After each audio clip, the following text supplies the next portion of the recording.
പ്രസബയോപ്പിയ അഥവാ വെള്ളെഴുത്ത് എന്ന വിഷയത്തെക്കുറിച്ചാണ് ഇന്നത്തെ വീഡിയോ. ഏകദേശം 38 വയസ്സിന് മുകളിലുള്ള ഒരാൾക്ക് അവരുടെ അടുത്ത കാഴ്ചയ്ക്കുണ്ടാകുന്ന മങ്ങലാണ് വെള്ളെഴുത്ത്. അതായത് ഒരാൾ ഈ ഡിസ്റ്റൻസിൽ വായിച്ചുകൊണ്ടിരുന്ന ഒരാൾക്ക് ആ ഡിസ്റ്റൻസ് കുറച്ചുകൂടി നീട്ടിപ്പിടിക്കേണ്ടി വരുന്നത് വെള്ളെഴുത്തിൻ്റെ തുടക്കത്തിലുള്ള ഒരു അവസ്ഥയാണ്. ഇത് തിമിരമാണോ എന്ന് സംശയിക്കുന്ന ഒരുപാട് ആൾക്കാരുണ്ട്. പക്ഷെ ഇത് തിമിരമല്ല. ഇത് നമ്മുടെ ഏജ് കൂടുന്നതനുസരിച്ച് നമ്മുടെ കണ്ണിനുള്ളിലുള്ള ലെൻസിന് ഫോക്കസ് ചെയ്യാനുള്ള കഴിവ് നഷ്ടപ്പെടുകയും അതുവഴി അടുത്ത കാഴ്ചയ്ക്ക് മങ്ങലുണ്ടാവുകയും ചെയ്യുന്ന ഒരു അവസ്ഥ മാത്രമാണ്. ഇതിന് തുള്ളിമരുന്നുണ്ടോ? അതാണ് എല്ലാവരുടെയും അടുത്തൊരു സംശയം. പക്ഷേ ഇതിന് തുള്ളിമരുന്നില്ല.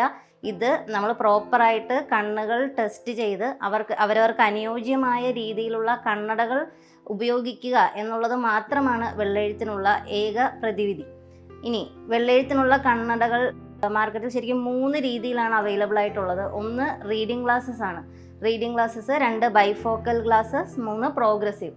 ഇതിനകത്ത് റീഡിംഗ് ഗ്ലാസ്സസ് എന്ന് പറയുന്നത് ഒട്ടും കണ്ണുകൾക്ക് സേഫ് ആയിട്ടുള്ള ഒരു കാര്യമല്ല. കാരണം റീഡിംഗ് ഗ്ലാസ്സസ് റെഗുലറായിട്ട് യൂസ് ചെയ്യുന്ന ഒരാൾക്ക് അവരുടെ ദൂരക്കാഴ്ചയ്ക്ക് ഭാവിയിൽ മങ്ങൽ വരികയും അതുവഴി സ്ഥിരമായി അവരൊരു കണ്ണട ഉപയോഗിച്ചുകൊണ്ട് നടക്കേണ്ട ഒരവസ്ഥ വരികയും ചെയ്യാനുള്ള സാധ്യത വളരെ അധികമാണ്.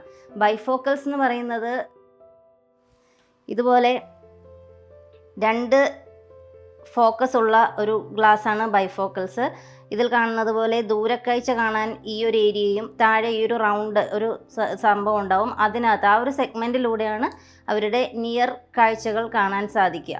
ഇതുവഴി ഇത് കണ്ണിനെ സംബന്ധിച്ച് ഇത് സേഫ് ആയിട്ടുള്ളൊരു കാര്യമാണ്. കാര്യം ദൂരക്കാഴ്ച കാണേണ്ടപ്പോൾ അവർ മുകളിലൂടെയും റീഡിംഗ് സമയത്ത് താഴത്തെ ലെൻസിലൂടെയും ഇതിലൂടെ കാഴ്ചകൾ കാണുവാനായിട്ട് സാധിക്കും. എന്നാൽ ഇൻ്റർമീഡിയറ്റ് ഡിസ്റ്റൻസ് കൂടുതലായി ഉപയോഗിക്കുന്ന ഒരാൾക്ക്, അതായത് ദൂരെയും അല്ല അടുത്തും അല്ലാത്ത ഒരു സിസ്റ്റം ഇരിക്കുന്ന ഒരകലം അങ്ങനെയൊക്കെ യൂസ് ചെയ്യുന്ന ഒരാളെ സംബന്ധിച്ച് ഈ ബൈഫോക്കൽസ് കണ്ണിനെ അവർക്ക് സ്ട്രെയിൻ ഉളവാക്കുന്ന ഒരു സാധനമാണ്. അതായത് കാണാൻ പറ്റില്ല ഈ ഒരു അകലം. അതിനുവേണ്ടി ഉപയോഗിക്കുന്ന ഗ്ലാസ്സസ് ആണ് പ്രോഗ്രസീവ് ഗ്ലാസ്സസ്. പ്രോഗ്രസീവ് ഗ്ലാസ് വരുമ്പോൾ നമുക്ക് ഈ സെപ്പറേഷൻ ഉണ്ടാവില്ല. കാഴ്ചയിൽ ഒറ്റ ഗ്ലാസ് ആയിട്ടിരിക്കും. അതുകൊണ്ട് കോസ്മെറ്റിക്കലി അത് കുറച്ചും കൂടി എല്ലാവർക്കും ഇഷ്ടമുള്ളൊരു സംഭവമാണ്. പണ്ടത്തെ സോഡാ കുപ്പി കണ്ണട പോലെയൊന്നും തോന്നില്ലാത്ത ഒരു ഗ്ലാസ്സാണ് പ്രോഗ്രസീവ് ഗ്ലാസ്. അതിലൂടെ നമുക്ക് ദൂരക്കാഴ്ചയും അടുത്ത കാഴ്ചയും ഇൻ്റർമീഡിയറ്റിലേക്കുള്ള കാഴ്ചകളും കൂടി ക്ലിയർ ആയിട്ട് കാണുവാനായിട്ട് സാധിക്കും. ഇന്ന് മാർക്കറ്റിൽ ഒരുപാട് കമ്പനികളുടെ ഒരുപാട് തരത്തിലുള്ള പ്രോഗ്രസീവ് ഗ്ലാസ്സസ് അവൈലബിൾ ആണ്. അതിലേത് സെലക്ട് ചെയ്യണം എന്നുള്ളത് എല്ലാവരെയും സംബന്ധിച്ചൊരു സംശയമുള്ള കാര്യമാണ്. അപ്പോൾ നമുക്ക് വരും വീഡിയോയിൽ ഉറപ്പായിട്ടും ഒരു പ്രോഗ്രസീവ് ഗ്ലാസ് എങ്ങനെ ചൂസ് ചെയ്യാം എന്നുള്ളതിൻ്റെ ഒരു വീഡിയോ നമ്മൾ നെക്സ്റ്റ് ഇടുന്നതായിരിക്കും. Thank you.